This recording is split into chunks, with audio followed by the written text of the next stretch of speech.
பெறுபர்களுக்கு மறுபக்கமாக பார்த்தால் தடகள ரீதியாகவும் விளையாட்டு அந்த துறைகளில் வந்து பல்வேறுபட்ட பணிகள், அதே போல யாழ்ப்பாணம் இந்து கல்லூரியினுடைய கிரிக்கெட் அணியினுடைய உபத்தலைவராக பணியாற்றக்கூடியவர். இவ்வளவு கடினமானதோடு சேர்த்து தன்னுடைய கற்றலையும் சமாந்தரமாக கொண்டு சென்று வெற்றிகளை பெற்றுவரக்கூடியவர்.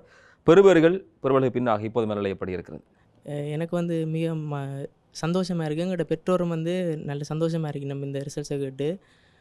இதோட வந்து நான் கொஞ்சம் பேருக்கு நன்றிகளை தெரிவிக்கணுமென்று நினைக்கிறேன். முக்கியமாக எங்களது பாடசாலைக்கும் அதிபருமான செந்தில்மாறன் சாருக்கும், அடுத்த பகுதி தலைவர், எனக்கு பயிற்றுவித்த எல்லா ஆசிரியர்களுக்கும் சக மாணவர்களுக்கும் எனது நன்றியை தெரிவித்துக் கொள்ளணும் என்று நான் நினைக்கின்றேன். இந்த கல்வி என்பதை தாண்டி இணைப்பாட விதான செயற்பாடு அந்த துறைகளுக்குள்ள ஈடுபடணும் அப்படி என்ற ஆர்வம் எப்படி உங்களுக்கு வந்து? ஏ லெவல் படிக்கிற அண்ணாமாரெல்லாம் கிரவுண்டுக்கு விளையாடுறத பார்த்தான் எனக்கு இந்த கிரிக்கெட் அத்லெட்டிக்கில் வந்து ஒரு ஆர்வம் ஒன்று வந்தது. நாங்களும் இப்படி ப்ளே பண்ணணும், இந்த அண்ணாமாரமாய் வரணுமென்று ஒரு ஆர்வம் ஒன்று இருந்துச்சு. அதுக்கு பிறகு தான் அதை நோக்கி நான் பயணிக்க வலிக்கிட்டு நான் கிரேட் 6-7லேயே கிரிக்கெட் ப்ராக்டிஸு போடிக்கிட்டு டீமில் செலக்ட் ஆகி, அது பிறகு லாஸ்ட் இயர் 2024 மட்டும் 19ல் பிக் மேட்ச் வைஸ் கேப்டனாக இருந்தேன் நான்.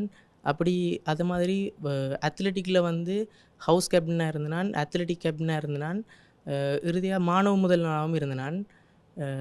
இவ்வாறான எனது பயணம் பாடசாலைகளில் இந்த எக்ஸ்ட்ரா கரிக்குலர் ஆக்டிவிட்டீஸில் வந்து பங்களிப்பு செஞ்சேன் நான்.